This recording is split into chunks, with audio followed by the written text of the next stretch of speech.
하나님의 말씀 함께 보겠습니다. 사무엘하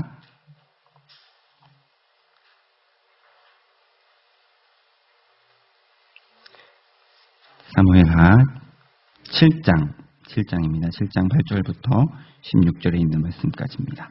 사무엘하 7장 8절부터 16절에 있는 말씀까지 제가 한 절 읽고 여러분들이 한 절 읽고 교독하겠습니다. 사무엘하 7장 8절부터 16절에 있는 말씀까지입니다. 그러므로 이제 내 종 다윗에게 이와 같이 말하라.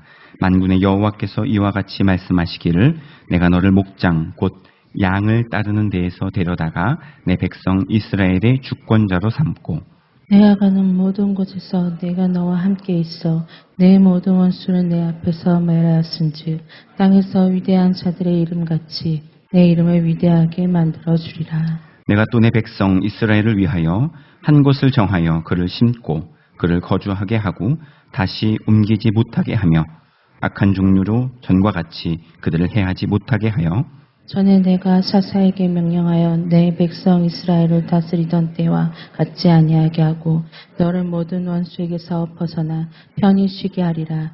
여호와가 또 내게 이르노니 여호와가 너를 위하여 집을 짓고 내 수완이 차서 내 조상들과 함께 놓을 때에 내가 내 몸에서 날 내 씨를 내 뒤에 세워 그의 나라를 견고하게 하리라. 그는 내 이름을 위하여 집을 건축할 것이요 나는 그의 나라와 왕위를 영원히 건고하게 하리라. 나는 그에게 아버지가 되고 그는 내게 아들이 되리니 그가 만일 죄를 범하면 내가 사람의 매와 인생의 채찍으로 징계하려니와 내가 내 앞에서 물러나게 한 사울에게서 내 은총을 빼앗은 것처럼 그에게서 빼앗지 아니하리라. 함께 읽겠습니다. 내 집과 내 나라가 내 앞에서 영원히 보존되고 내 왕위가 영원히 견고하리라 하셨다 하라. 아멘.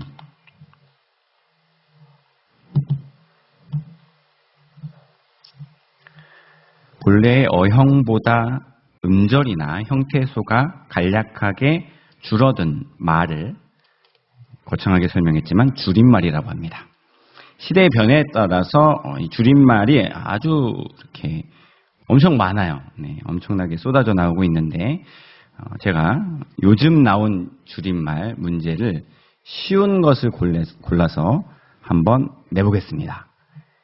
맞춰보시길 바랍니다. 첫 번째 문제, 자만추 무엇일까요? 그게 무슨 말이냐 이런 표정이신데 누군가를 만날 때 자연스러운 만남을 추구한다 해서 자만추 이렇게 줄임말로 사용하고 있습니다. 비슷한 말인데요. 전매추 무엇일까요? 전매추. 직장 생활하시는 분들이 점심에 뭐 먹을까 이렇게 고민하면서 점심 메뉴 추천해달라 할 때 전매추 이렇게 이야기합니다. 연관 문제인데요. 저매추 뭘까요? 똑같은 거예요. 저매추. 네, 저녁 메뉴 좀 추천해달라. 이건 이제 엄마들이 저녁에 뭐 먹을까 이렇게 걱정하면서 하는 이야기입니다. 다음 문제입니다. 꾸안꾸 아십니까? 꾸안꾸. 네, 다 알고 계시네요. 네. 네, 꾸민 듯, 안 꾸민 듯, 뭐, 이렇게, 뭘 했는데, 안 했는데, 뭐, 이렇게 예쁘고 잘생겼다, 뭐, 이런 뜻입니다. 혹시 이게 무슨 뜻인지 잘 모르면, 지금 거울을 이렇게 보시면 알 수 있을 것 같습니다. 요거랑 또 연관된 문제인데요. 꾸꾸꾸 뭘까요? 꾸꾸꾸.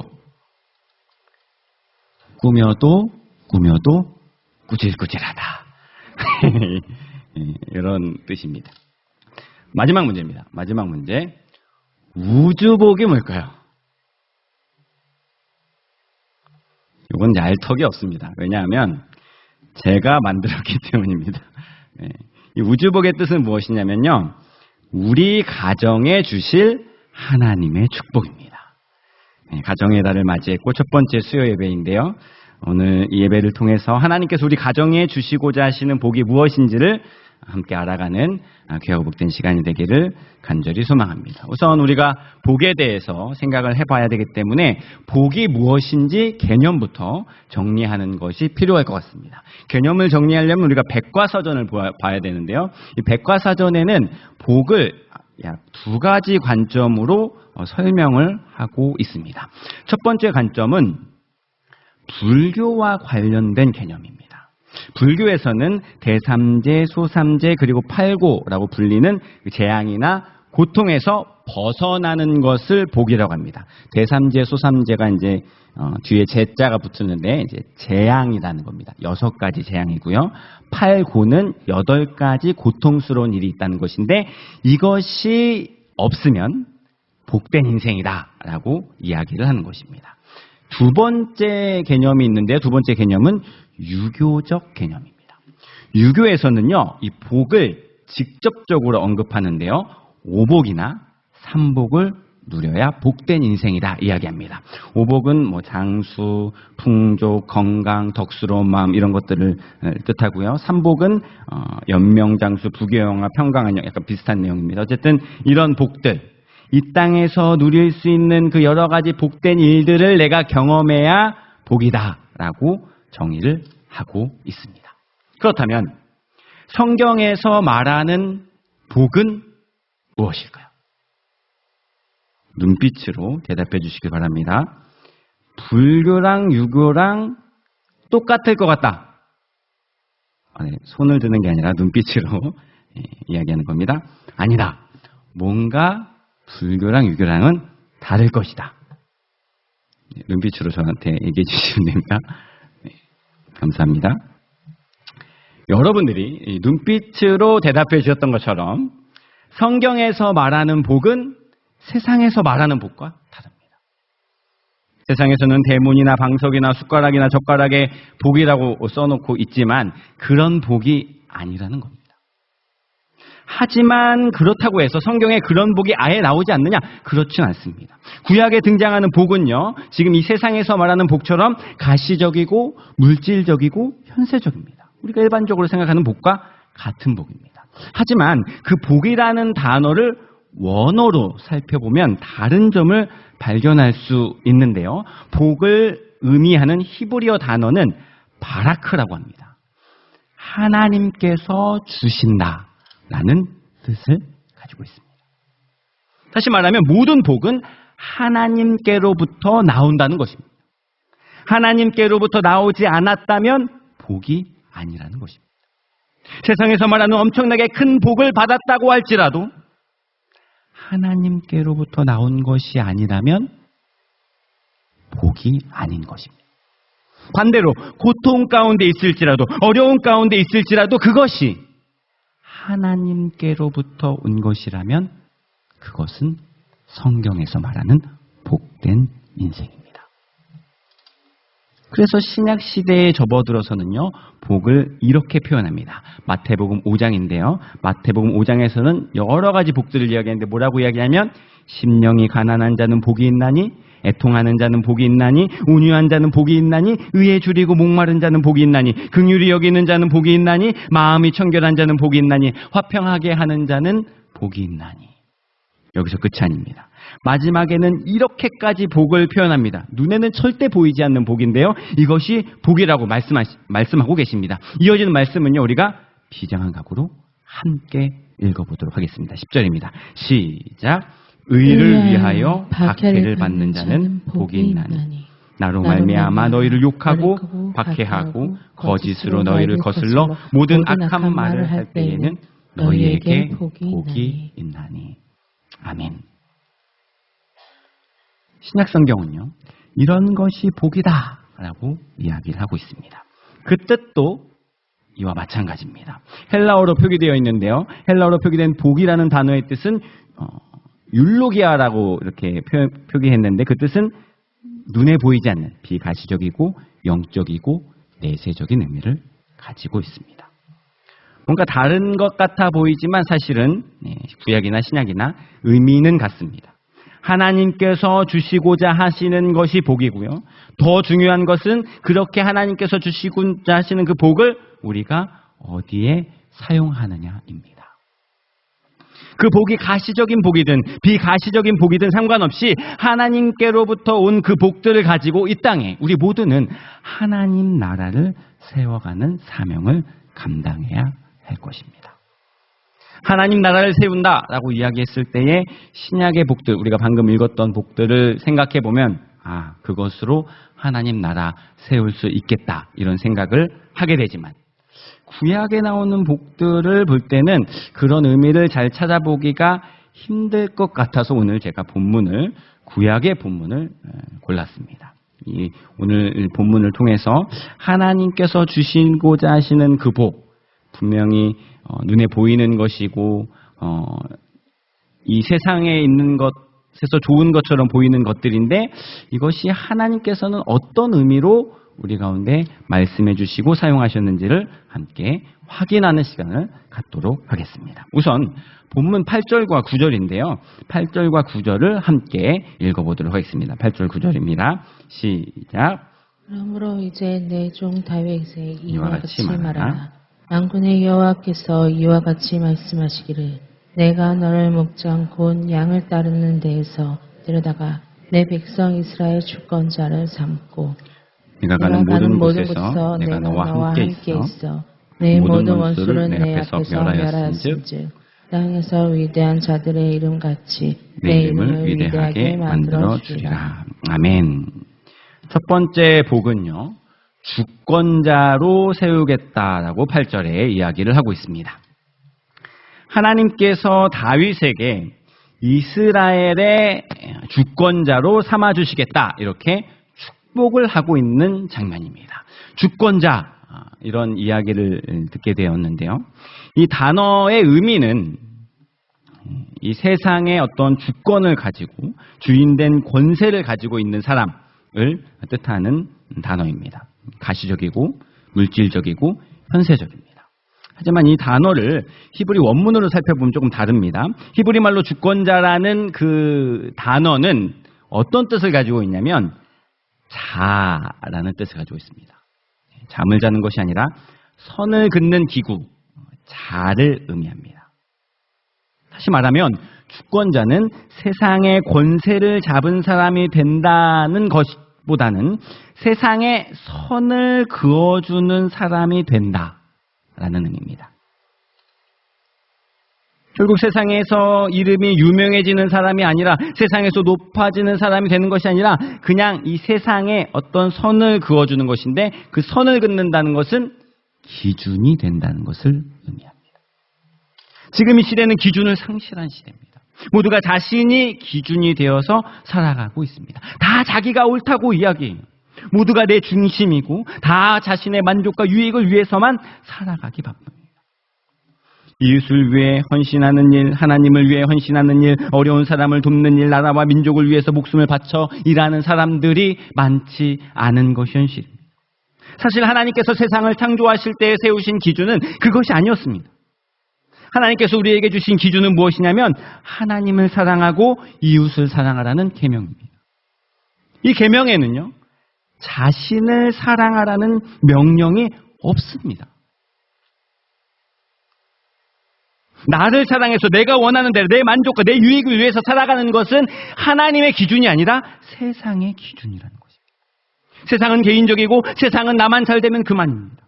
하지만 하나님께서 창조하신 세상은요, 하나님을 사랑하는 세상, 이웃을 사랑하는 세상이 기준입니다.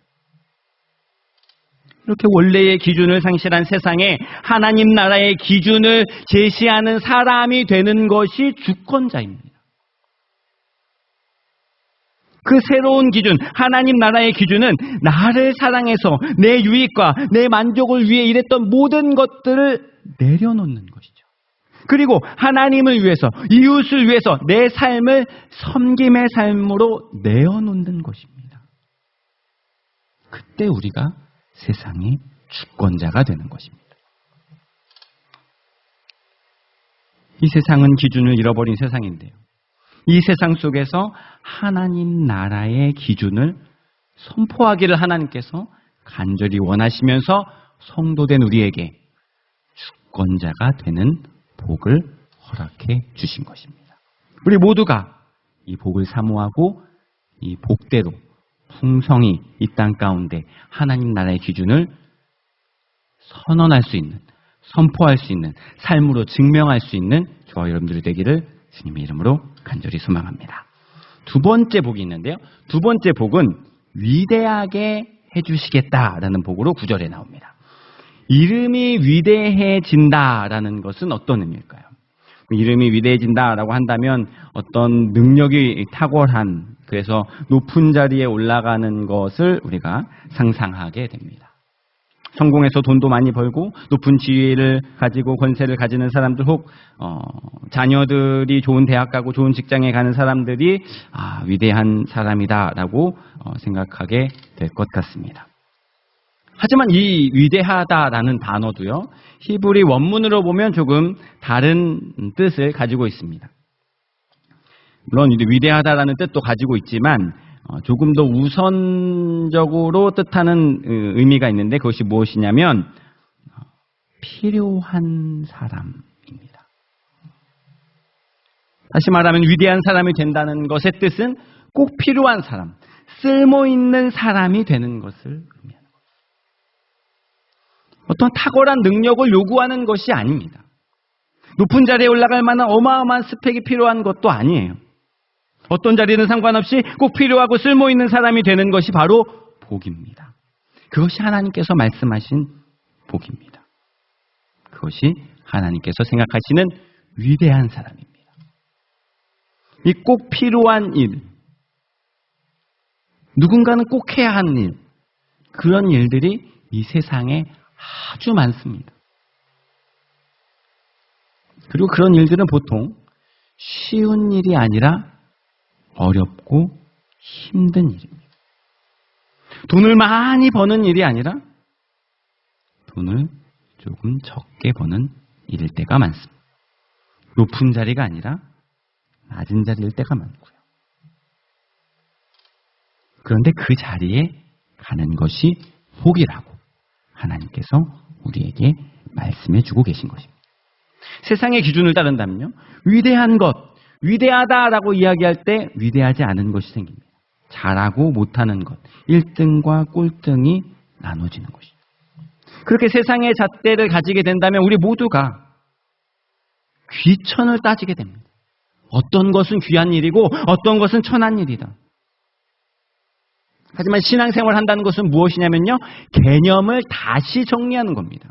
세상의 개념으로 정의되었던 것들을 하나님의 개념으로 다시, 말씀의 개념으로 다시 정립하는 것이죠. 세상에서는 위대하다는 것이 그런 의미였다면 하나님 말씀으로 세상을 바라보는 우리들은 위대한 일이 세상에 꼭 필요한 자리에, 가장 필요한 자리에 있는 그 사람이 가장 위대하고 귀한 사람이다라고 말할 수 있어야 됩니다.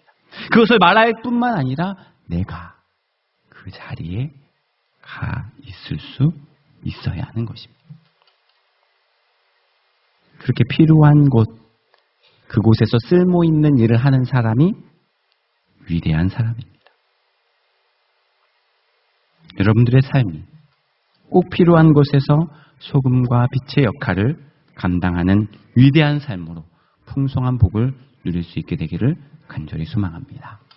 세 번째 복은요, 견고하게 하시겠다는 복입니다. 12절과 13절 말씀인데요. 12절, 13절 같이 한번 읽어보겠습니다. 시작. 내 수완이 차서 내 조상들과 함께 누울 때 내가 내 몸서 날 니시를 내 뒤에 세워 그의 나라를 견고하게 하리라. 그는 내 이름을 위하여 집을 건축할 것이요 나는 그의 나라 왕위를 영원히 견고하게 하리라. 아멘.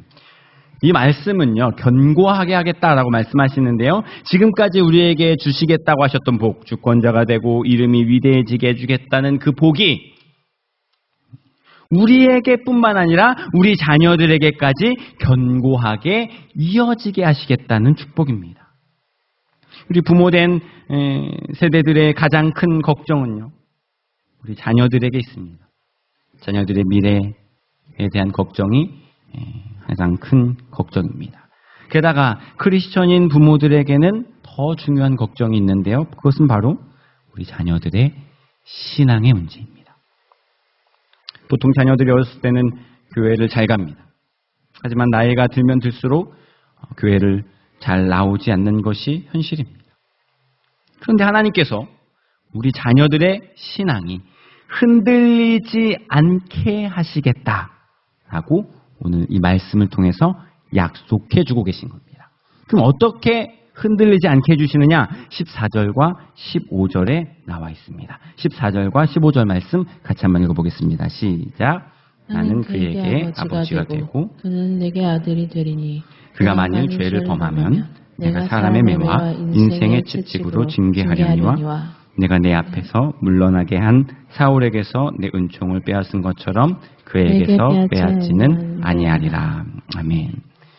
어떻게 해주시겠다고 지금 말씀하고 계신 거냐면 하나님께서 우리 자녀들의 부모가 되어주시겠다는 겁니다. 친히 부모가 되어주시겠다고 선언하고 계신 것입니다. 그래서 우리 자녀들의 삶을 챙겨주시겠다는 것입니다. 오늘 본문에서는 우리 자녀들이 죄를 범하게 될 때에 라고 이야기를 하고 있는데 여기서 말하는 죄는 어떤 범법 행위를 말하는 것이 아닙니다. 성경에서 말하는 죄는요, 하나님 말씀에서 떠나 살아가는 삶이 죄입니다.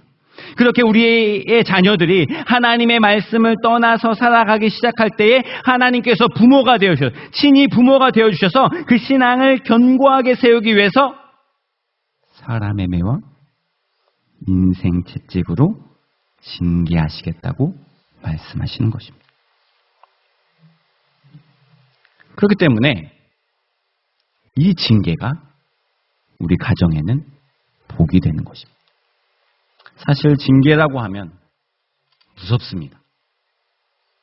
게다가 어떤 표현을 하셨냐면 매로 때리겠다, 채찍으로 때리겠다 이런 단어들을 쓰시니까 겁이 납니다. 하지만 이 징계라는 단어는 어떤 뜻을 가지고 있냐면 히브리 말로는 결정하고 판단해 준다라는 뜻으로 사용됩니다. 다시 말하면 징계한다는 것은 우리의 삶을 판단해 주시고 심판해 주시고 우리가 있어야 할 자리로 다시 옮겨서 결정해 주시는 것을 말하는 것입니다. 그래서 이 징계가 우리의 삶 가운데에 복이 되는 것입니다. 하나님께서 친히 우리의 잘못을 수정해 주시기 때문에 복이 되는 겁니다. 우리가 있어야 할 그곳에 우리의 발을 세워주시기 때문에 복이 되는 것입니다. 그렇기 때문에 우리 인생에요, 하나님의 책망이 있다면 감사해야 합니다. 하나님께서 우리를 내버려 두지 않으시고 꽉 붙들어주고 계시기 때문입니다. 우린 이것을요, 예수님을 통해서 엿볼 수가 있습니다. 하나님께서는 자신의 독생자 예수 그리스도에게도 이와 같은 방법을 사용하셨습니다. 예수님께서도 사람의 매와 인생의 채찍을 맞으시고 십자가에 달리셨습니다. 그때 예수님께서 이렇게 부르짖으셨습니다. 나의 하나님, 나의 하나님, 어찌하여 나를 버리시나이까? 하지만 하나님께서는요, 그 절절한 절규를 외면하셨습니다. 예수님을 그냥 십자가에 죽게 내버려 두셨습니다. 왜 그렇게 하셨습니까? 그래야만 구원의 역사를 이루어갈 수 있기 때문입니다. 그래야 우리의 모든 죄가 용서받을 수 있기 때문입니다. 우리도 마찬가지예요. 우리가 겪게 되는 고통 속에서 우리가 부르짖고 하나님 도와주세요, 하나님 어떻게 할 줄 몰라서 하나님께 매어 달리고 있을 때에 어떤 때는 위로하고 격려하시면서 사랑으로 보듬어 주시지만 어떤 때는 다 듣고 계시면서도 그냥 그 고통을 겪게 하십니다. 그 이유는 하나님께서 우리가 또 우리 가정이 주님께로 돌아오기를 간절히 바라고 계시기 때문입니다.